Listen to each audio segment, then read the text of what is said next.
Hey guys, this is Martin from bigboysplants.com, and in today's video we're gonna talk about a snake plant. So a couple of months back, when I was in the process of buying this beginner-friendly plant, I had some questions in my mind, and most of these questions were related to how often or how much water should I use to keep it thriving, whether should I put it in an outdoor environment or an indoor environment, and what was better for it. And then the third question was related to which temperatures are the best for this plant. So what I found from different sources and what has worked actually for me so far is you should only water it when it's needed. And how do you find it? Well, only water it when the soil is dry. If the soil is moist, no need to water it. Then you can keep it pretty much in any place. You can keep it outdoors in your backyard, or you can keep it in a balcony like I do, or you can keep it indoors like I sometimes prefer to do as well.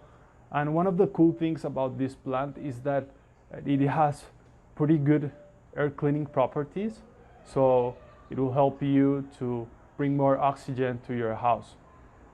And the third point, it is related to temperatures. So this plant can thrive pretty much between 55 and 85 Fahrenheit. That's about 12 to 30 Celsius. So this is a very strong plant. It can pretty much do well if you are just getting started taking care of plants. And now we're gonna talk about the details of these caring guidelines.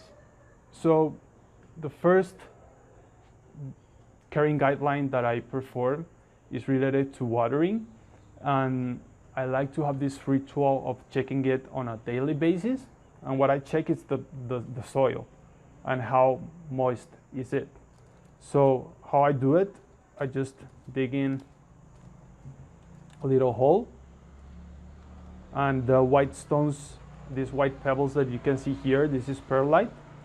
And perlite, it's good to have a mix between perlite and soil because it helps the root system to absorb better the nutrients and to drain the water. And I'll explain why that is important in a second. So basically, I just dig in a hole here, I poke my finger, and if I see that the soil is moist, then there's no need to water it. In contrast, if I see that the soil is dry already, then I consider watering, right? So in terms of quantity, you can use pretty much half of a watering can. That's about 8 to 10 ounces of water. And you can water it from the bottom up. Yeah, you can just make sure that the stem base and the soil is watered evenly. And you want to allow some seconds for the water to be absorbed. Like, don't rush with this process. Take it easy. And one of the things that I would recommend is that you start checking if water starts coming out in the drainage holes. And that's important because it tells you that the soil and the pot has good drainage properties, and that's very important. Why? Because to keep this plant healthy, you want to avoid it retaining a lot of water. That could be bad because, like, retaining a lot of water or generating water clogging can make the roots rot, and the whole plant gets sick and even die. So that's the most important thing about this plant. You should avoid overwatering and any risk of root rotting. All right, so in terms of environment, as I was saying before, they can receive a lot of light. They like it when they get direct sunlight. There isn't any problem about that. They're pretty resistant, as you can see. But you can also keep them indoors.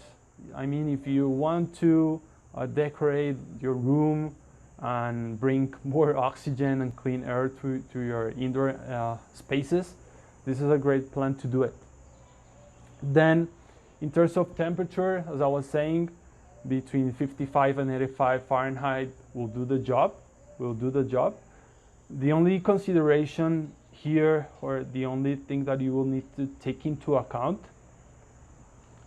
the only consideration here, or the only caution, is not to place them during winter in a place where they can get frost, because that they don't like that. And you should also avoid abrupt changes. So don't put them, let's say, next to a heater or next to an AC flow, because they don't like that. All right? Last but not least, one of the coolest things about this plant is that you can propagate it in a very easy way.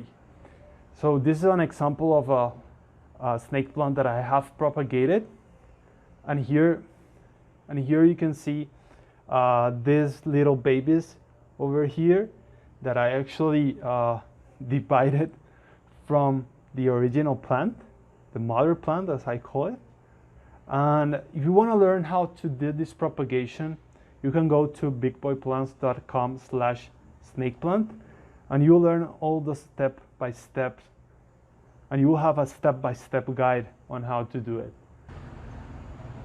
So that's everything for today, guys. Thank you for watching, and until next time, happy planting.